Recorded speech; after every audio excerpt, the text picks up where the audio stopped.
Hari kedua pelaksanaan penerimaan peserta didik baru online di SMA Negeri 4 Banjarmasin masih ditemukan berbagai kendala. Dari hari pertama Senin 29 Juni 2020, kendala yang dialami oleh pendaftar maupun bagian teknis pelaksanaan PPDB sistem daring ini adalah kada terdaftarnya kartu keluarga milik peserta didik.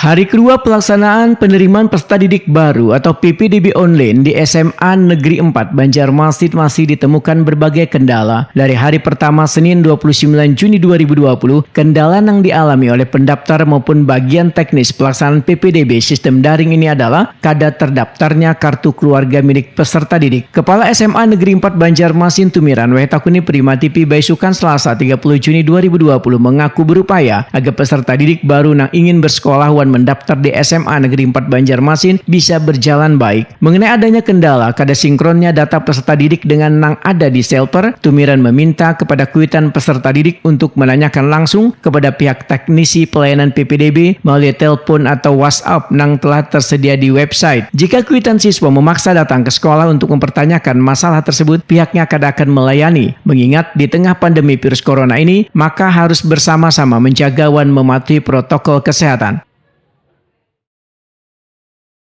Ternyata memang pendaftar ke SMA 4 masih tetap banyak dan ya sama seperti yang kasus tadi, ada kendala sedikit yaitu masalah ada misalnya kartu keluarga yang belum sampai setahun tapi verifikator SMA 4 bagus menjelaskan alasannya apa lalu disuruh mengulang, dan mohon pengertian pada warga masyarakat kalau ada kendala yang penting tanya karena sudah kami berikan nomor WA dan insya Allah verifikator kami atau narah hubung SMA 4 akan menjelaskan dengan baik. Ini Pak Salahuddin ini yang selalu menjawab pertanyaan-pertanyaan warga. Itu insya Allah. Nah, antusias pendaftar SMA 4 kemarin hari pertama kemarin sudah banyak sekali dan ini memang banyak. Saya juga bersyukur ternyata SMA 4 menjadi pilihan masyarakat yang targetnya berapa Pak?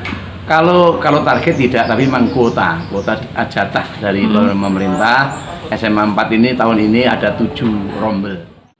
Sementara itu, kuota penerimaan peserta didik baru SMA Negeri 4 Banjarmasin tahun ajaran 2020-2021 sesuai arahan dari Dinas Pendidikan Kalsel yaitu 7 rombel dengan jumlah 224 orang yang masing-masing kelas akan diisi sebanyak 32 siswa. SMA Negeri 4 Banjarmasin juga membuka penerimaan peserta didik baru melalui berbagai jalur, mulai dari jalur zonasi 50%, perpindahan 5%, jalur prestasi 30%, dan jalur afirmasi atau peserta didik kurang mampu 15%.